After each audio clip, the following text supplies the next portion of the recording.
Olá, eu queria hoje conversar com você uma questão que possivelmente está passando pela sua cabeça, mas que deve ser difícil de enfrentar.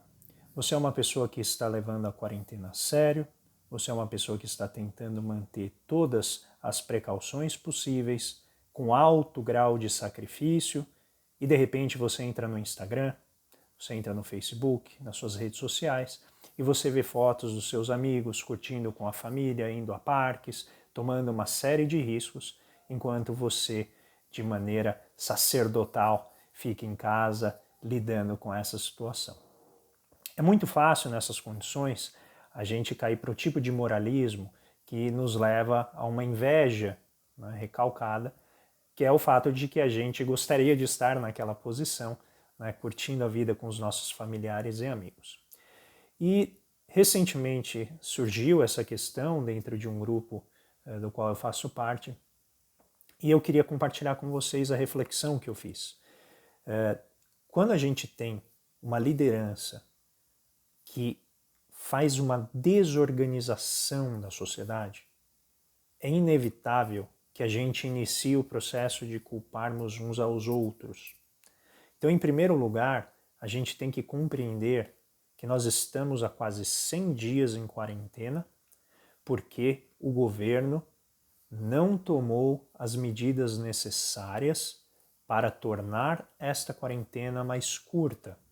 A desorganização gerada no plano federal causa uma desarticulação com os níveis governamentais dos estados e municípios, que é onde a gente vive, e isso levou a uma série de medidas desastradas, a uma série de ruídos que vêm do plano federal e acabam levando as pessoas a desobedecerem aquilo que, em essência, deveria ser um ato voluntário em prol de um bem coletivo. O problema é que toda a teoria das pandemias, né, dos lockdowns e das quarentenas, diz que existe um nível de paciência limite, além do qual as pessoas não aguentam mais ficar em casa e elas começam a sair.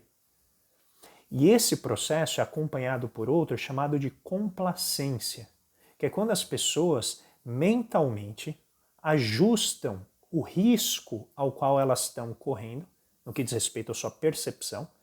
Então, conforme elas vão ficando cansadas de ficar em casa, elas começam a acreditar que o risco de contrair a doença é menor do que ele efetivamente é.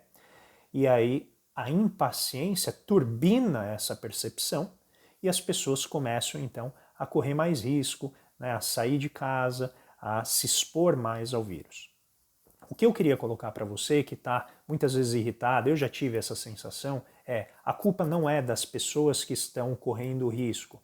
A culpa é de quem tinha o dever de tomar a medida rapidamente para abreviar o período em que a gente fica em quarentena, e não esta quarentena que hoje está sendo chamada de quarentena ioiô.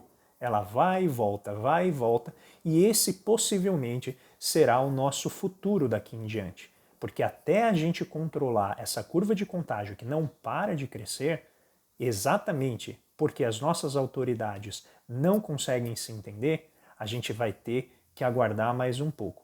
E quando o vírus chegar na casa das pessoas, aí sim a percepção de risco vai ser diametralmente oposta. Ela vai entrar próximo de um pânico e isso sim vai levar a uma derrocada tremenda da economia. Porque, nesse sentido, o medo vai fazer com que a gente reage de maneira muito exagerada. Por isso, já diz a máxima, governo bom é governo que atrapalha o menos possível. E certamente o nosso governo federal não vem sendo um bom governo.